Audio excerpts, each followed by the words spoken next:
Hello. Hi, everyone. You missed me doing Zoomer face. Is that Zoomer face? Or is it...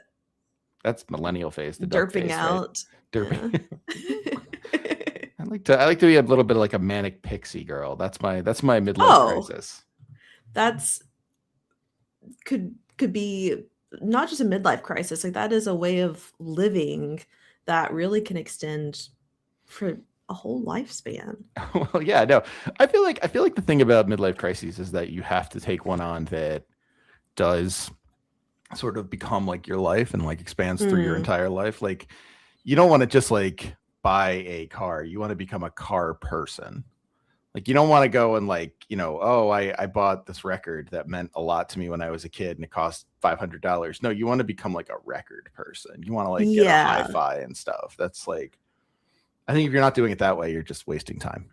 Yeah. You don't want it to seem like a manic moment. You want it to seem like right. And even if it is a well-adjusted, even if it seems like it, dream girl, then afterwards, at least you have something to do. You're not just sitting on something. You're not like the guy with the Ferrari in your driveway, and you're like, I don't have anything to relate to with this Ferrari. I hate this Ferrari. It cost me so much money. Hello, hey, happy welcome Code in. Monkey. Hello. Thank you for responding to my aggressive Discord message.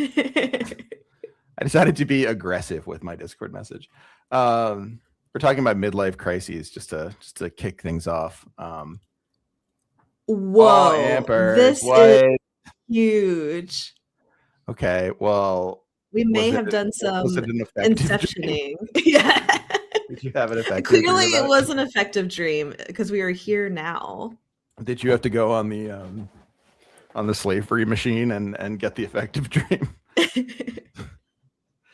From your psychiatrist who now is a shell of himself. That's how he ends up, right? If I shared that dream, this I'm trying to understand this. It does sound like a little bit like a has anyone ever been like those like children? Oh gosh, I don't even remember those like early like the call internet. and response, like I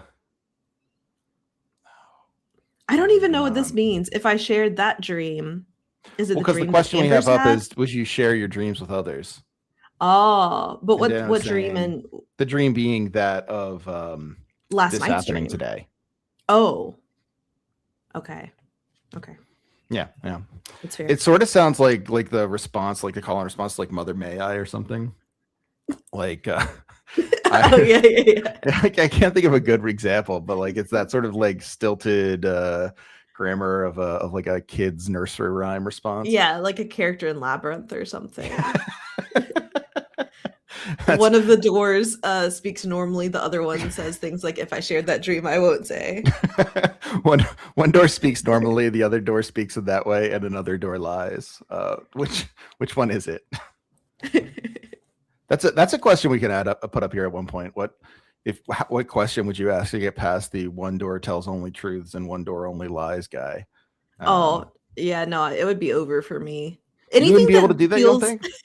Anything that feels like there is like an unlockable answer. Sometimes it's just like frustrating to me. Like I'm like, you're just making me do homework at this point.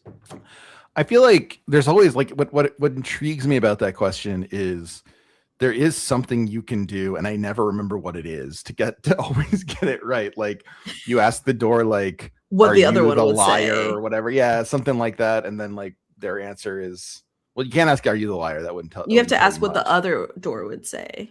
Right. What would the other door say if I asked if they were the one liar? Yeah. Man, we'd both be cooked. See, but I could figure it out. They give you I think all the time you need. Yeah, there's not like it's not a high octane moment. No, those were before. Me neither. Yet. You haven't gotten into any of those situations, really? I'm like, I find myself constantly stopped and like going to get coffee, and they're like, you can have cream but no sugar in your coffee if you answer my riddles 3. Oh, man. Okay. Yes. Even the thing that they do at the coffee shop now, where they're like, they don't do it in Australia because you don't tip. Do they have riddles where they have shop where you are? whenever you go in coffee shops, you don't see like the tip jars that have like a question and you like put Oh, the tip in whatever I hate jar. those. I don't like those. You're making me think at the point of transaction. And I feel like a lot of times that's also something that the people working the counter don't want. Like they probably don't want to talk to you about that by that point either. And it's just like it's a gimmick. Like I just want to give you money for your good work. I want to give you a little extra something for being really helpful to me. Yeah, but maybe it does work. Maybe it maybe more people tip there than would otherwise. Possible. Remember at Cold Stone? Did you ever go to a Cold Stone Creamery? Yeah. Remember when you tipped there, they sang to you? No. Yeah, it was something like that. Oh. It was bad. It was like, I think that was like the one place I was like, I don't know, like I think like, yeah, Cold Stone tipping. Cold Stone is famous for its entertainment factor. If you tip, crews are trained to perform a song to thank you, which is a fun extra if you're into it. I'm not into it. The only Cold Stone that was in my hometown was like at the Louisiana Boardwalk, where it's like I mean, it's like completely dead now. It's completely empty. Very sad. I mean, the Bass Pro Shops is still rocking, and the movie theater I think is still rocking. But it was like next door to the movie theater, and there's always like a permanent line there. I cannot imagine them stopping what they're doing. It's probably why there was such a big line, because when you tip, they have to sing to you. Yeah. They sing like "I Want It That Way" and stuff, but they turn it into "Thank You for Tipping Me" songs. Yeah, we are talking about the ice cream store. See, people know. My parents are famous for getting into things really hard and then dropping them forever. This is like they'll get really into hanging with specific friends and then drop them for like they'll never see them again. Really, it's just weird. My mom and my stepdad, they're very nice. Like they're not doing it to be mean. It's just how they do things. They get very hot on particular ideas and then they don't do them anymore. They've probably gone on 1,000. I think my mom said they've gone on 1,000 scuba dives, and one time they just were like, "Yeah, we're not doing that anymore. We're done." And they haven't dived since. Yeah, no, it is kind of great. But they used to do it with food. They got into like really fancy coffee and they bought like, one of those big deal coffee machines with a steamer and all that stuff because they wanted cappuccino at home. I got really into that and then they dropped it. One of the things they got. The story of my home right now. My husband, my beautiful partner, is currently dialing it in with the espresso every day. We got an espresso machine a couple weeks ago and it's been different variables every morning. It's always delicious. I don't know. And it does change every time. I don't know what the answer is, but it's the added like pixie wings that he adds in there. It's very, very, very dreadful. It's all different grind sizes and time spent. And your husband really does. Your lovely partner, who we both esteem and love, does really rise and grind. Is what you're telling me? Yeah. Okay. Yeah. No, I'm not dialing it in. Whenever I want to go make a coffee, I leave it on whatever the priest. He's already dialed it in. He's already dialed it in. Yeah, he's already dialed it in. Press that button. It is like, if you have a tinkering type of partner, for them to get into this and really reap the benefits of a beautifully made coffee multiple times a day. Yeah, that's sometimes when we have the time and the inclination and the liquor, that's me and mixed drinks. I make a good mixed drink and Kristen benefits from it. And I like to measure it all and all. Hello. Could you hear her yelling? Yeah. Oh, yeah. But we always love her. We love to hear her yelling. But the reason I brought up my parents' funny hot and cold feelings on things is they got really into Cold Stone for a while. They love to go to Cold Stone and get the ice cream. It's expensive though. Like they could afford it, but like how people get, they're just like, that's expensive. I don't want to pay for that. So they bought their own marble cutting board that they kept in the freezer. And like those like pie cutters that they use to like cut up the ice cream and chop it up and all. And they would like put ice cream in the freezer and then take it out and put it on this marble cutting board that was also frozen solid and like chop toppings into it like they would at Cold Stone. So, they just had a marble cutting board in their freezer. They just decided to make their own Cold Stone. That is too much labor for an ice cream at home. Yes, it is. We'll do the Ninja Creamy, and that's pretty good. But you don't have to do any labor. You don't have to. No, I feel like once you have to chop in the toppings, you're sort of becoming a sandwich artist of a sort. Like you're Way on past track. that. Yeah, yeah. You're doing something that people get tipped for. Don't do that in your own kitchen. That's not good. Oh, we just went full circle on this. Yeah, oh no, now I need to be tipping myself, which is what self-care is tipping Trevor, yourself. Do you share your dreams with others? Like, what is We've what given is enough your time. what is your opinion on, because some people are very anti hearing other people's dreams. They think that dreams are not interesting. What's your take? I'll share a dream with someone if they show up in it.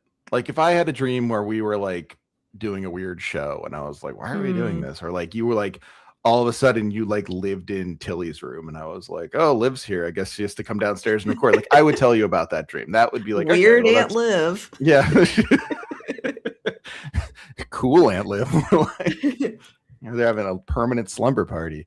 But no, like I would tell you that dream. But if I have a weird dream that like I don't really remember many dreams anymore, to be honest with you. But like if I have a weird dream, I would always tell people as a kid, like all kids do. But now I just know people don't like hearing dreams, so I don't usually tell them.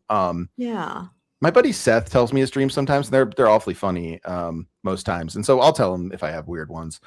But by and large, yeah, only very specific. And it's not like I'm embarrassed about them. I don't really have embarrassing dreams, but I mean, if I did, I wouldn't tell anyone probably. But it's more consideration. Sound off in the chat on this. Do y'all share your dreams with other people? How about you, Liv? Do you share your dreams? I probably tell Daniel whenever something weird has happened. Like I didn't tell him this morning, but before I woke up, I had a dream that like in my bicep there was like a little cave and a crab lived in the cave in my arm. It's just a cute. That's wild. So was it a nice crab? It was a normal crab. It was just that was just its habitat. It lived in my arm. They live in very difficult places, and I think your arm is probably better than like the tidal zone. I think probably the tidal area at a sea far less hospitable for life than the tiny cave in your arm. See, a lot of people say this. I like hearing other people's dreams, especially like I've never considered the concept of a crab living in someone's arm. I really like that too. It's fun. I think it combines ideas in a new way. The tough thing for me as a parent is, Amper's, I don't dream when I sleep so much, but when I'm off my desk, wake up, that can really surface. Yeah, for sure. See, and I also don't understand the science behind this because they say that you have to be asleep for so long before you get REM. But you read the whole of Lathe of Heaven and now you don't understand the science. The doctor explained it to you in great detail. There's the D state. The S state. What's going on, Liv? Yeah, I know. I should hit the books again. It's like when people say they skim the cytology chapters of Moby Dick. Like, I skimmed the sleep study bits of just like with the cytology chapters, you have to read that. Or skimming the footnotes of House of Leaves. You got to read those too. I got the gist of it. Thanks. It's a house that it's not as big on the inside as on the outside, or vice versa. Who knows? A house that's smaller on the inside than the outside. That's crazy. It's just inconvenient. I could fit more stuff in here. This is terrible. There's nowhere to explore or anything. I wonder what the rentals deal is these days. Maybe just a massive wall. I'm not sure. It's just a 10-foot thick wall. See, these are the kinds of dreams. Having a dream, one of your very good friends would get larger every time you got That's one of those. That's one of those dreams that may unlock something in you. That's not. Yeah. This is what I'm talking about. It's like whenever I dream about other people, I don't necessarily always share it. I do, and you can be like, think about it multiple ways. Like immediately it jumped out as something that I would not share with other people or specifically with that person. Not that there was anything wrong with it, but just like, what does this say? But it's also kind of like the Rugrats episode, which also made me uncomfortable as a kid. Whenever Angelica she dreams about her new baby brother and he's isn't he like he's like super tough and like kind of like he's like a it's gangster. Freaky. Yeah. And he's huge. That's a weird one. Yeah, that's a really weird one. I it's weird with kids. Kids will tell you their dreams, but at a certain point, I think they'll start honestly, and then at least my kids will start honestly, and then they will go off track, and clearly they're starting to make things up because they think it makes the dream sound cool or you'll like it. And it just becomes like it becomes the thing where once you see it, it's very hard to pretend you're still engaged because it's like, well, now you're just storytelling, which is fine. But that's a different prospect. That's a different project. You're not like you've completely changed what we're doing here. I don't appreciate it. Me and my middle school best friend used to make up that we were having these intense dreams where we were interacting with the members of Simple Plan or I forget what other bands were involved in our dreams, but it was a very connected. We were writing fan fiction, and I met the guys in Simple Plan at backstage at a show, and they said they had dreams that it did happen. Yeah, they were like, we keep having these dreams, Trevor.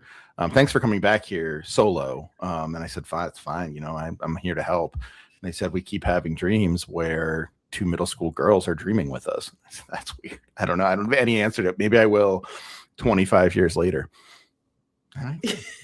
And now, now it's all making sense. You're talking to Peter. I'm just gonna text him now. Tapping on my phone is Tim Simple Plan. There's no Tim in Simple Plan. Well, that's what he loves to be called by his true friends. But no, yeah, it's interesting. I think the dream I told most people about because I thought it was funny was in college. I had a dream that I went on a date with someone. I don't even remember if it was someone I liked or if it was just like a random person. I was single at the time, so it wasn't like awkward, but like went on a date in the dream, and it was an extremely ordinary date in that like we just had super boring conversation and the food was like normal and it was like an outside little cafe. Then we ended the date and went our separate ways. And I told people about it because I found out that when you have mundane dreams, it's a sign of psychopathy. So I think I was a little worried about it. This makes sense because a lot of people that I've talked to before, they just have normal dreams. Or like, yeah, if I dream, I'm going to school, and then not a stress dream about school. Just like I went to school, it was normal. I went to work and it was normal. You gotta watch out for people like that. Unfortunately, yeah, it's been proven by science that they're one step away from wearing you as a skin suit. And would you rather everyone know all of your dreams or have to listen to everyone else's dreams? I feel like I've gotten a sense of what some people in the chat might think about this. I guess I'd rather everyone know all my dreams, but I'm sure there are some in there that I'd want to take back. Probably wreck a few friendships if they like found out what weird things my subconscious thought. And like, also, what about the ones I forgot? Like there might be one where like, you know, my friend will come up to me and be like, hey, like, I didn't think you were gay. And I'd be like, oh, I'm not. And it's like, well, why'd you have that dream about me where we hooked up? I don't remember that dream. Yeah, it happened, you know? And then I have to explain that to him and to me. It's like a whole thing of discovery at that point. Sounds really hard. Then you have to go to the therapist, and then they're hooking you up to machines, and they're saying, well, let's dream again. Yeah, let's do another effective dream about that. No, doctor. Dream everyone's hooking up. Dream I hooked up with someone. Yeah, I feel like I have dreamed crazy stuff, and not even like offensive stuff or anything like that, but just it would be hard to reconcile all of it. I don't think I need that. And I don't think dreams necessarily mean anything. I think it is like interesting combining ideas in ways that you can't with your conscious mind. But I think people would definitely feel a reason to look into everything. No, I agree. I think like Freudian dream analysis ends up being the most compelling, I think, but not because it's right, but because it's like the best interpretation, like it gives you the most. I had a dream. My favorite, but the one dream I really remember from being a kid was I had a recurring nightmare where I would be on my stairs and there would be a monster. I remember like at the bottom or the top of the stairs where they would come and kill me. So, you know, scary kid dream. And then I had one final dream. The last dream I had of it, I killed all the monsters. It was like triumphant. I conquered them. Yeah, it was like the one time in my life where like I really completed the circle in terms of like, I am enough kind of in my subconscious. So that was exciting. Yeah. But Was it like a lucid dreaming situation where you're like, I'm done dreaming about it's these a monsters? good question. I mean, it certainly felt that way, but I'm not sure I controlled it. I felt like I controlled it at the time because you just dream so vividly when you're a kid. Did you ever have a night terrors? I think night terrors are something different than a nightmare, and that I don't fully understand what it is. Oh, so night terrors you don't really remember. Like Till had night. Oh, hey. Hi, Hey, Elise. Hi, Elise. guys. I used to write down every dream I remembered and reading back on them when I had completely forgotten about the dream. It's always on mine. Yeah, That's whenever cool. there was That's cool. one time in my life that I was good at keeping a diary, and it was in for like 6 months in high school, and that was enough. Like I was like, I'm not supposed to remember everything that happens, and I'm not supposed to remember everything that happened in my dreams. That's a highly Ursula Guin observation, to be like, we're not meant to have that. Like to be able to control this is a we become too much like God and lose our humanity. Yeah, I mean, I don't know. Like I feel like if people knew the dreams we had about them, or if we knew the dreams we knew about other people that we forgot, it's really hard as like conscious beings to not read into it. Yeah. Like to be like, if someone had like a weird, like not even sexual, but like, just like a weird dream where we're doing something together, or like, we're holding hands, or like we're, the only two people on earth, whatever. Like, I would probably read into it, even if they were like, someone neither of us were ever romantically interested in. I would be like, is this a thing? Are you doing a thing with me here? Like, I think that's unfair.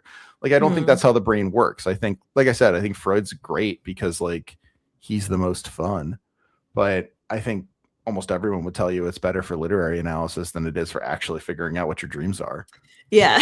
I think that even though I know it doesn't mean anything, it doesn't even have to be like I think all dreams are kind of intimate in a way that if someone was like, yes. I dreamed we went bowling together, no, you're totally I would right. be like, why would your brain pick me to go bowling with? What does that say about me and the idea of hitting down pins? Wow, is this like because when you hit down pins, it's sort of like checking off things on a list. You're knocking things off the list, and if they get a strike, that's sort of like you've completed their life. Yeah, or it's like their friendship with you, it feels like they're just checking it off a list. There's a lot of ways. See, that's sad. Maybe we should just not be sharing these things. I don't think we should know. I think maybe I want to have to listen to everyone else's dreams. As long as they don't remember all of them. Like every day I have to hear someone else's dream, that's fine. If literally I have to know every single other person's dream, I'd rather just share mine with everyone. Get it over with. I'd take the bullet. I see. I like listening to everyone. I like listening to other people's dreams, but I think you have to know if it's actually interesting or not. And you don't have to make like, I don't want to act like it means anything. I want to act like it's like an abstract painting that, Yeah. I think like some of the dreams I would worry, like as a kid, I would worry about like, not me as a kid. I didn't think about this, but like I would worry about kids remembering their dreams. Cause like, so Tilly, my daughter had night terrors, and like we ended up figuring out how to fix it because we just gave her white noise, and the white noise totally fixed it.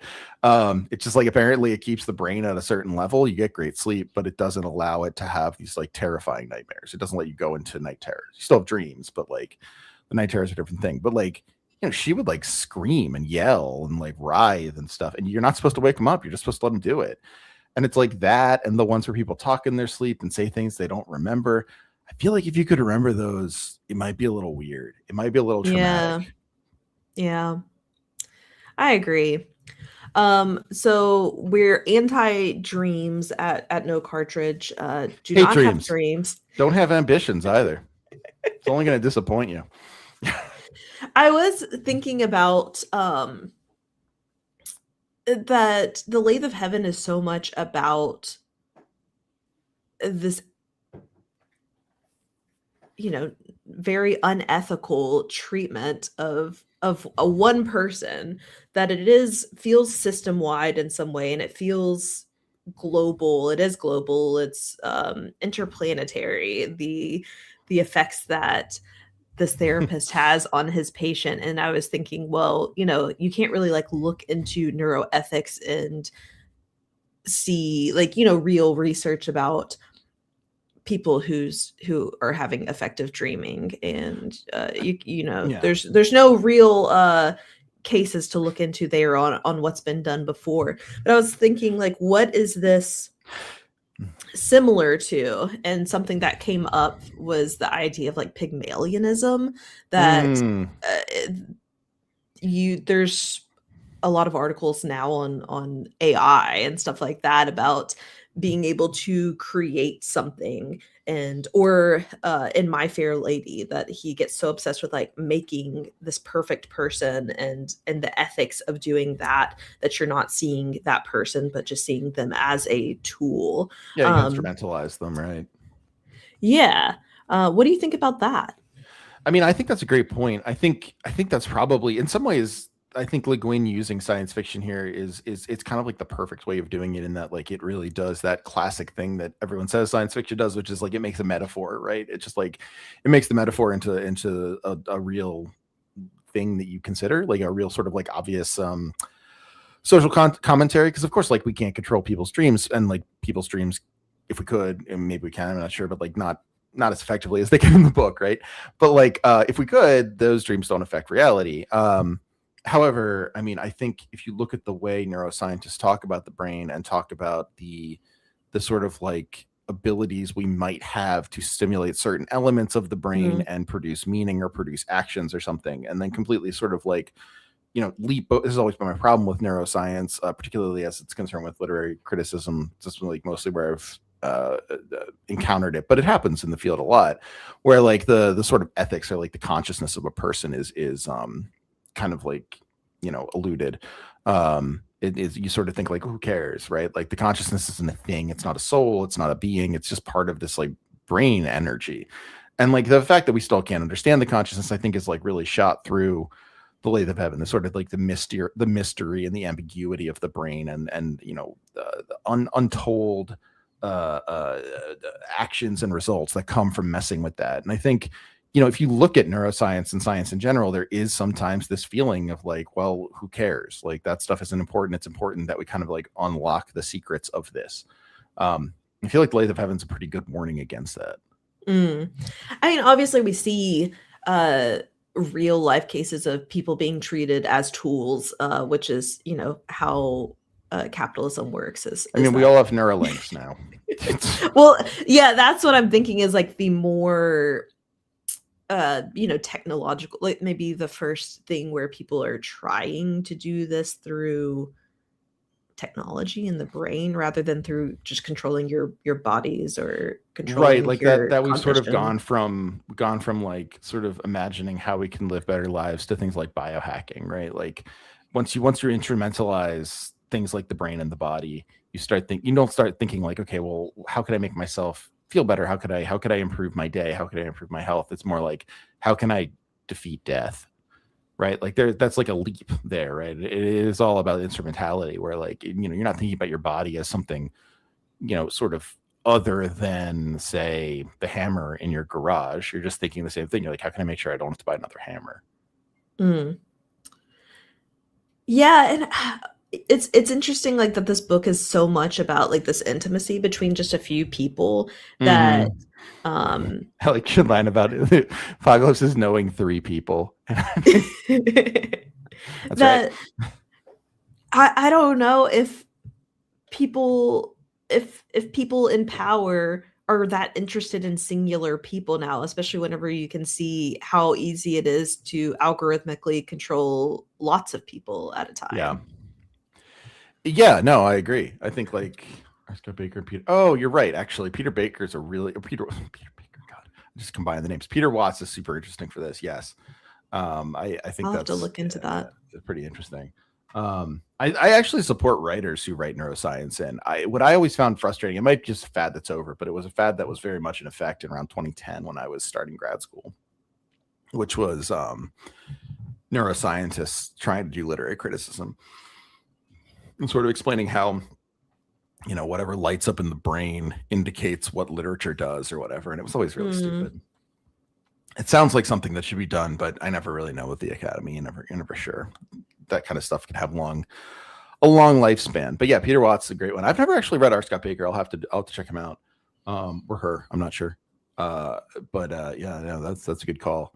Yeah, I mean, I think there's a real sense of I don't know. I think like the difference between Psychonauts and Lathe of Heaven for me, and this is something we talked about on the podcast, but like I think one of the things that's really unique about both, or differentiating about both, is that Psychonauts feels very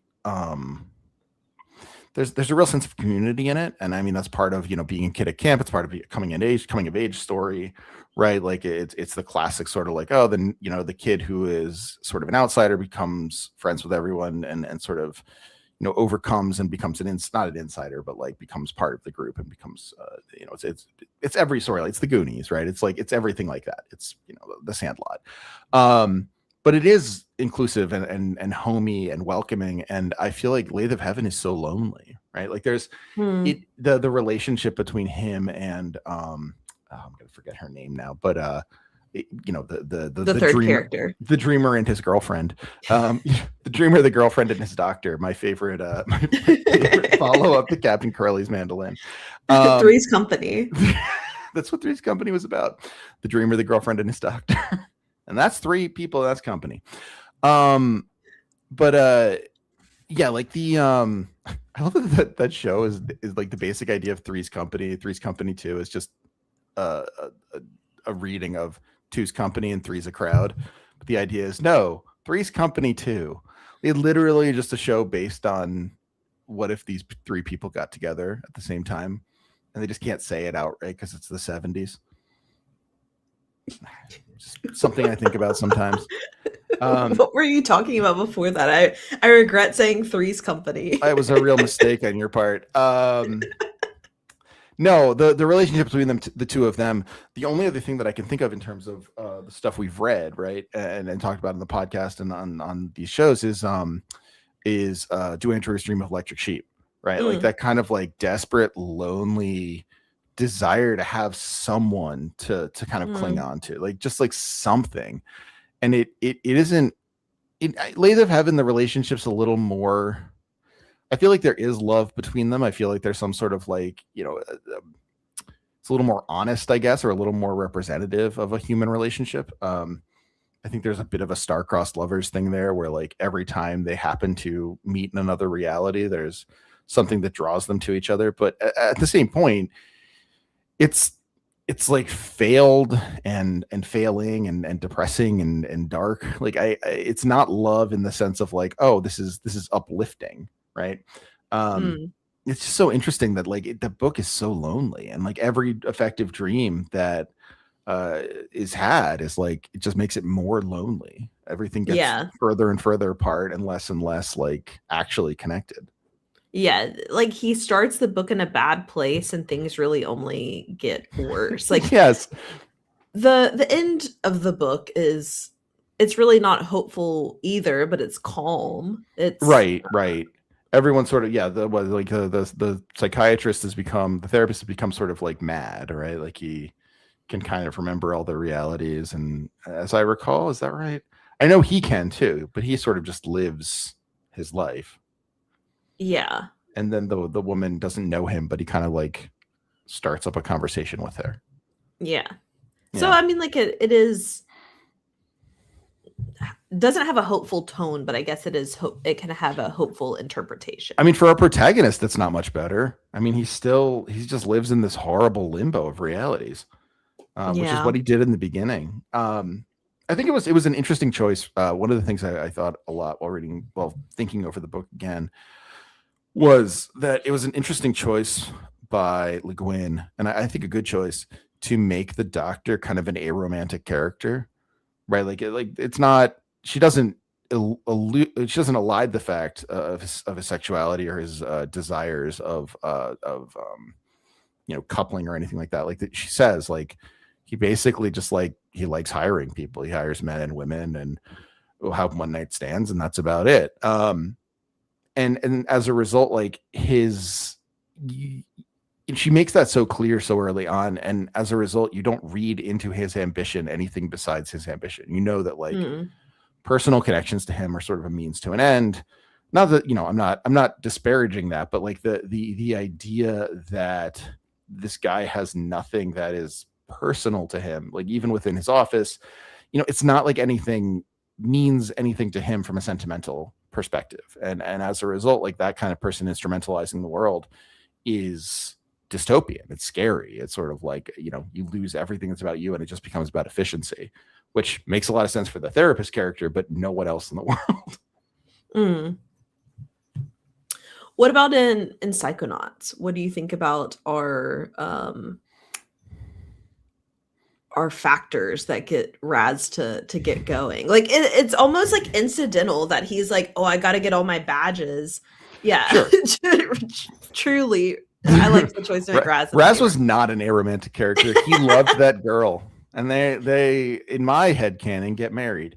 I don't actually know if they get married in Psychonauts 2, or if that is further delved into in the VR Psychonauts, which apparently is the real sequel to Psychonauts.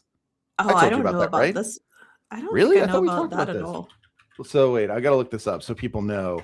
So Psychonauts, I feel like I've heard about multiple VR games recently that I didn't know existed. So this is the Rhombus of Ruin. Psychonauts and the Rhombus of Ruin. It was released in 2018. It bridges the events between Psychonauts and Psychonauts 2. Obviously, they didn't know Psychonauts 2 was coming. That was well down the line from 2018. Basically, it's kind of like a point and click game. So you always are sitting and you interact with things in the world. But yeah, it picks up immediately after the end of Psychonauts, with Raz joining Lily and Sasha 9, Mila Valdello, and Marcelo Oleander in rescuing Lily's captured father, Truman, the grand head of the Psychonauts. Oh, and yes, okay. And yes, in that, Raz and Lily are officially boyfriend and girlfriend. Oh, I liked the way that it did take the relationship, where it seemed at first to be like in that time of cartoons and maybe like immediately preceding, like there would be a girl who was like really into the guy and was very open about it, but the boy character would always be like, ew, why is she always paying attention to me? But yeah, or like in Phineas and Ferb, where like Phineas just wouldn't, like he wouldn't pick up on the fact that, I don't know how much Phineas and Ferb you watched. I watched all of it because of my kids. It's good. It's a great show, actually. It's really good. But Phineas would never pick up on the fact that I can't, what, Susie? I think it's Susie, liked him because he was only interested in his inventions. I feel like that was another thing where like they were just so oblivious. It wasn't like, oh, that's gross. Hi, Cat. Thank you so much. But yeah, no, go on. You like the way that Psychonauts did it. Yeah, just that he, like, it's not like he was overly verbal about it at the beginning. Like, she just kept showing up and he was like, yeah, I do like her, and I am thinking about her. It was cute. I mean, I don't believe that you're a Phineas and Ferb head. I think that you want to just do check-ins now. I think you're trying to do brother check-ins in the chat. I mean, if we have Phineas and Ferb heads in the chat, I could always do my Dr. Doofenshmirtz impression, which is quite good. I don't know if I could do it on time. I think Elise might actually be a Phineas and Ferb head. That makes more sense to me. Do you know why? So the theme song to Phineas and Ferb is by Bowling for Soup. Yeah. It says it's 104 days of summer vacation. The reason was because there's 52 episodes per season, and they thought they'd get 2 seasons. So that's why they say that. There's not actually 104 days of summer vacation. See, I believe that's much more than Dan being a Phineas and Ferb head. What? Daddy the platypus. Yeah, I genuinely, I mean, I probably watched all of Phineas and Ferb now. Genuinely, very, very strong show. Yeah, that's Perry the Platypus. I do know that. The most I know from Phineas and Ferb is that one of the girls from Cat's Eye does. Do you know what Cat's Eye is? Mm-hmm. That she does dances in the style of Candace, I guess. That it's okay. like it looks almost like stop motion. Like it's like she does the choreography in such a way that it looks more like the stop motion style of. Candace kind of had like a terrible life, in that like she would always see her brothers Also, one of the first times a blended family was on TV. Phineas and Ferb were stepbrothers. Oh. Yeah, so the mother is married to an Englishman, and that's Phineas's stepdad and Ferb's dad. Oh, Englishman. He's very nice. He's mostly just a goof. He doesn't have any British qualities. If there's any British people in the chat, we see you and we support you. Yeah, unless you have British qualities. But the Candace would always see Phineas and Ferb building these like massive, like the premise of the show, it's every time it's the same thing. It's basically Phineas and Ferb have an idea, all their friends get together and help them build it. Like the first episode, they're building a roller coaster, right? And they build a whole roller coaster in the backyard because they're science geniuses. And Candace tells her mom, she says, Mom, Phineas and Ferb are building a roller coaster in the backyard. The mom goes, all right, Candace, I think that's probably not true. And she says, come home now. They're doing it. I'm going to bust them. And by the time she comes home, typically what happens is something has gone wrong and the roller coaster is no more. And she looks like that's a good gag. Yeah. Yeah. A lot of times it's because Perry the Platypus, who is a secret agent and also their pet, goes off and causes something in a fight with Dr. Doofenshmirtz. But like ultimately, Candace lives this life where she is never believed by anyone. She is the antagonist of the show and she always fails. And it is a little sad. I think the show starts throwing her a few bones because it's just like, it's brutal. Like it feels like she's being gaslit her whole life. Yeah. There's a bit of that in Dexter's Lab. Oh yeah. Yeah. Dottie. Yeah. Dee, not Dottie. Dee. Yeah. I was like, who is, I don't know. But Dee knew about it. She was a good sister. Dee. And Dee was like, I feel like Candace is like, she's more socially smart than Phineas and Ferb, and she's not that much. Yeah, that's true.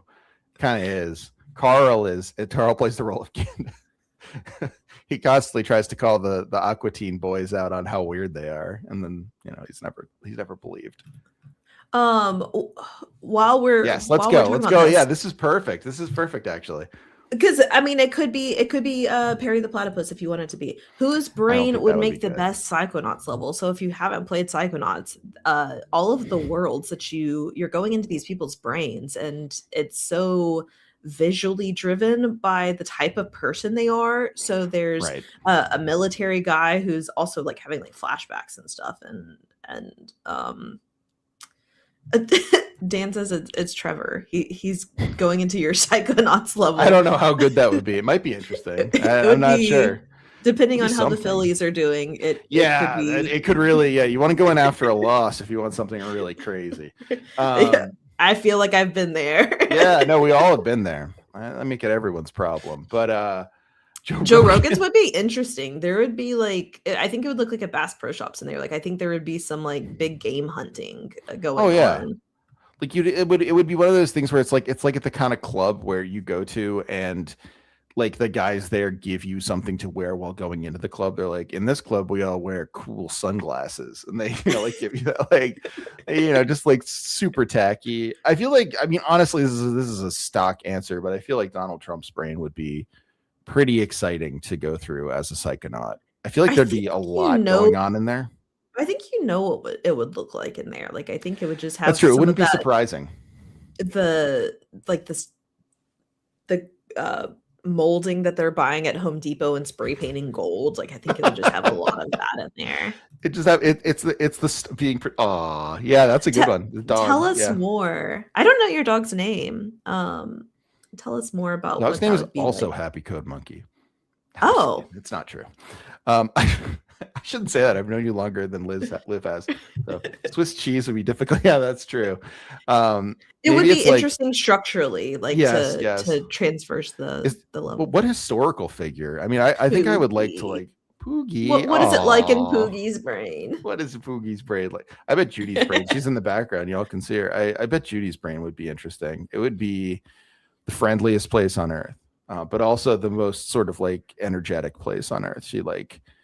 Whenever she's feeling friendly, she like wants to get into it. She wants you to be so excited for her that she's excited to see you. And I think that would make her brain a lot. It would be a cool level. Yeah, I don't think I would like to see inside Daisy's brain. Like, I think it's dark. You're a little worried about that. Yeah, but I think someone like Trump would actually be kind of Psychonauts-y because it is Yes. so much about like it needs to be a little bit demented in order for the form of the level to take shape. And it's so exaggerated. Like you can imagine Trump's brain being a castle or something, right? Like a gold castle, like a monolith or something like that. Like it wouldn't surprise you if you could like, personify his brain that would be what it looks like. In the same way that like, any of the brains in Psychonauts, you're like, oh yeah, no, that would be what that guy's brain looks like. That makes sense. A lot of people are Yeah. like that. Like you or I'm not sure you could like come up with a specific form that our brains would look like. Like I wouldn't be comfortable being like, oh, Liv's brain would look like this. Like I think you kind of contain multitudes. It would be a little difficult to say. That's so kind of you to say. To say that you contain multitudes. Yeah. Me and Walt Whitman, we're on the same page about this. But Walt Whitman, oh, there's a good one. Man, he'd be a good Psychonauts level. Because there'd be a lot of like big imagery, patriotism mixed with like critique, and then a lot of barely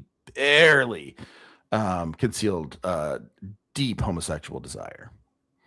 I feel like that could be fun. I feel like they could just be up the Statue of Liberty or like in a harbor or something. Various Walt Whitman-y things. Poets would be good. Maybe poets in general. Daisy wants to say what hers is. Yeah. What is it? Oh, she's not wanting to get picked up right now. She's saying it's row. That's a choice.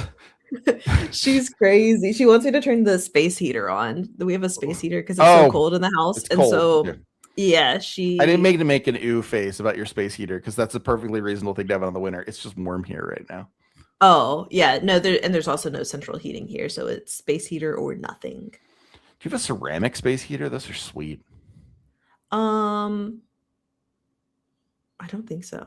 We have one that we don't really use anymore. If you find one, I would recommend it. Ceramic space heaters are highly efficient. This one works pretty well. It's just a tiny little plastic one. Right. Whatever works. I mean, there's no judgment as far as space heaters go. If they work, they're great. My grandmother used to run this tiny little space heater all day, and then she lived alone at that point, and she would leave the oven on. It was an electric oven, but she'd leave it on and open.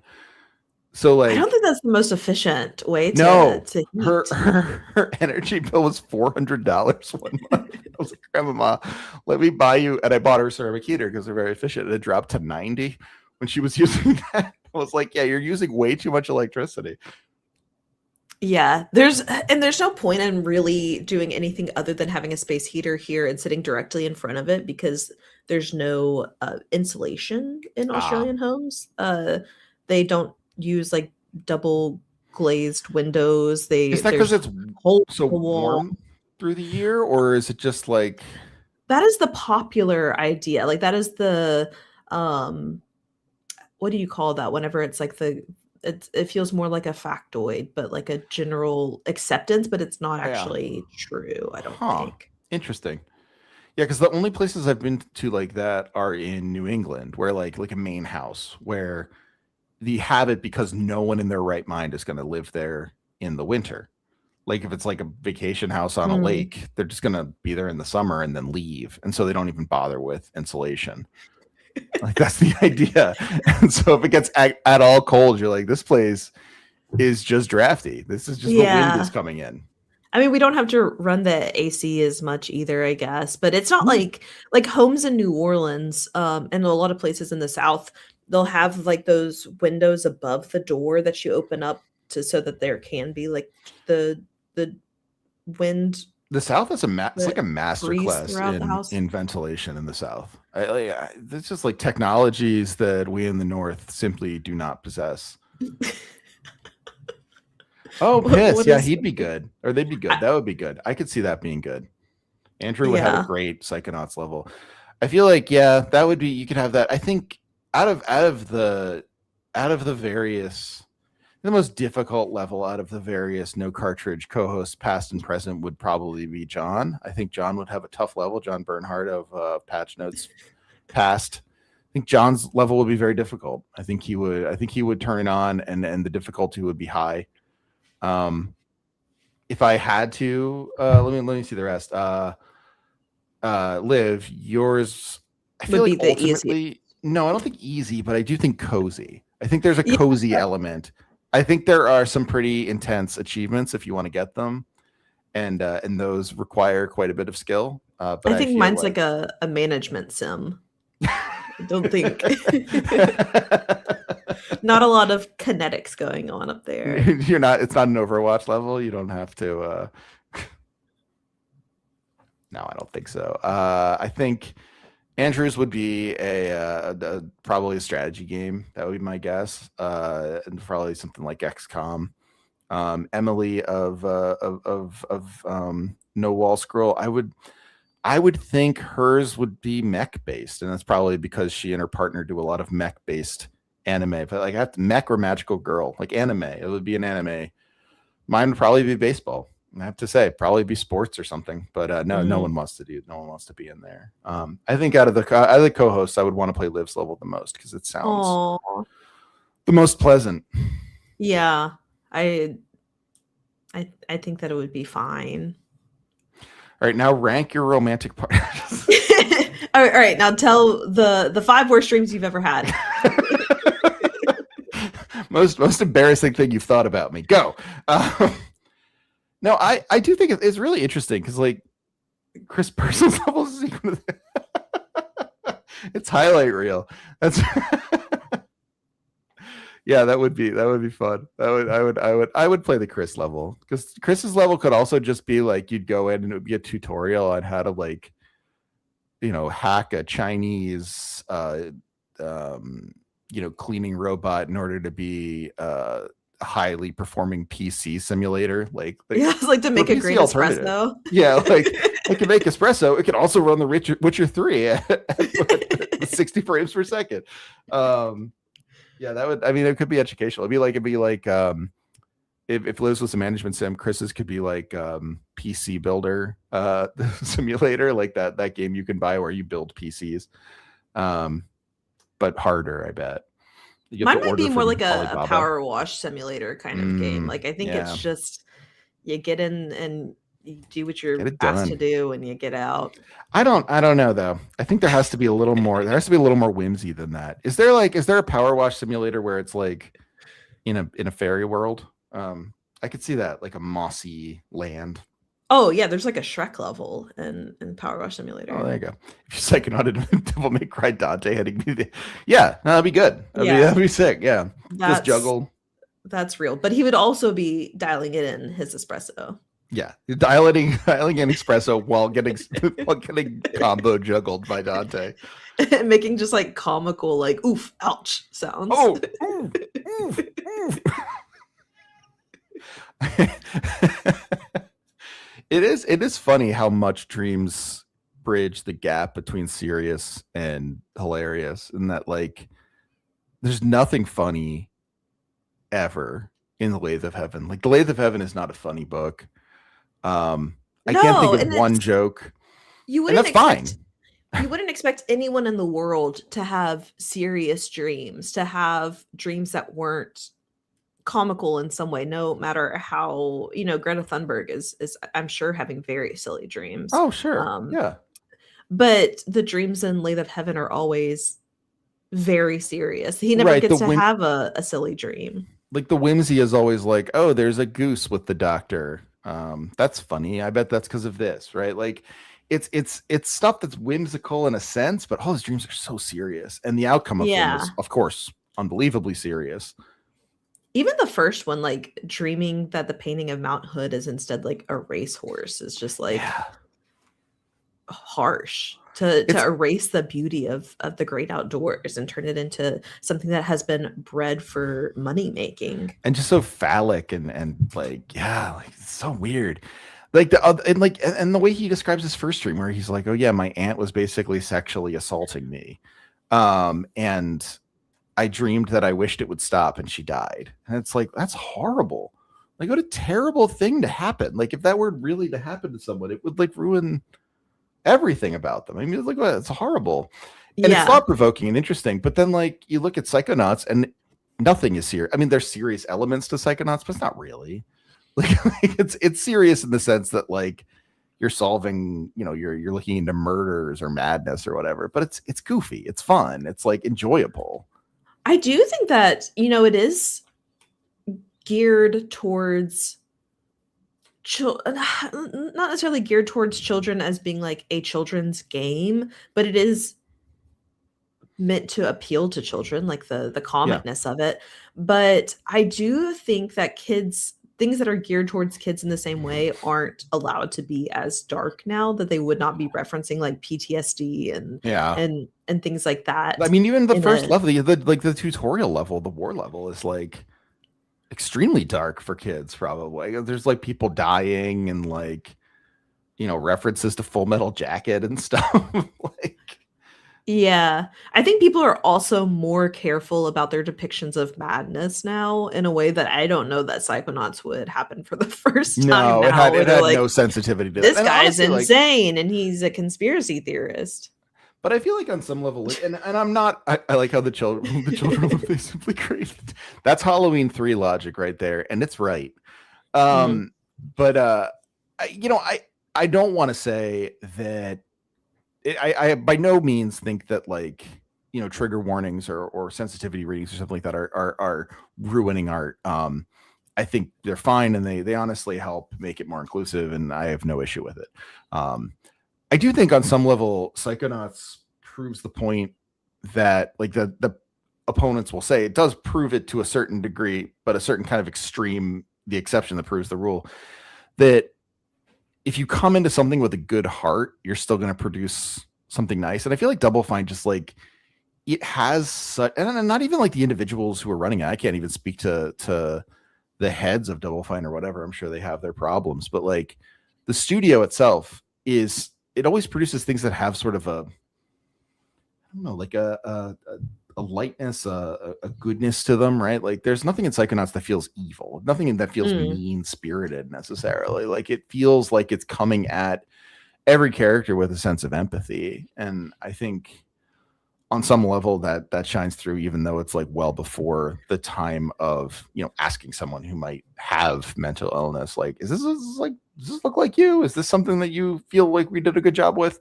I think they still felt empathetic, which goes a long way, especially in video games. Yeah, I don't feel like it's trying to ridicule any of the people who are even like caricatures. Like it's never like, oh, this person is bad or scary because they're having these conspiracy theories. It's like that must be hard. That's probably not their ideal. Like, I wonder what happened to them, and that's a different take, I guess. I mean, even the bully is dealt with some humanity, and like I feel like that's not particularly common, particularly when like video games were still power fantasies for nerds, right? Like you there's plenty of games where you're the one who kicks the bully into the trash can or whatever. I feel like Psychonauts isn't that simple.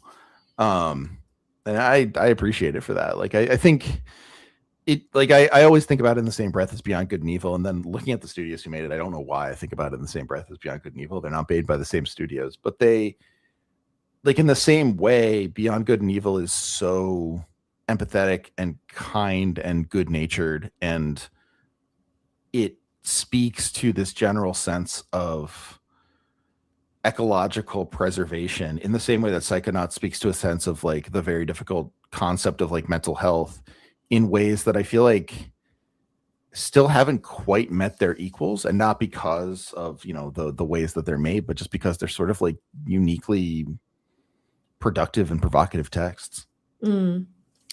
Yeah, I definitely am keen to play Rhombus of Ruin and Psychonauts too. Gotta get that VR set up. Yeah.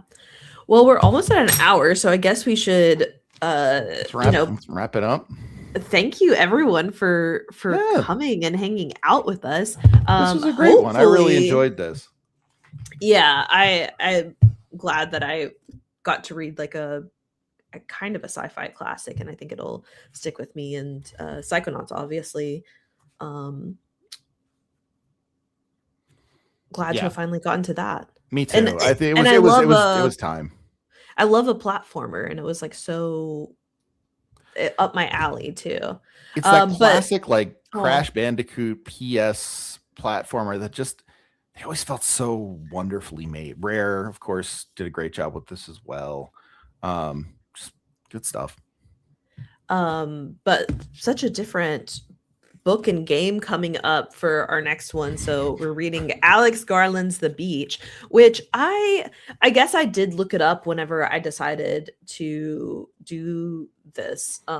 We're reading The Beach alongside Far Cry 3. So I haven't played any of the Far Cry games, and The Beach Alex Garland wrote before he directed any movies. So this is like one of it. I think he might have one other novel, and Yeah.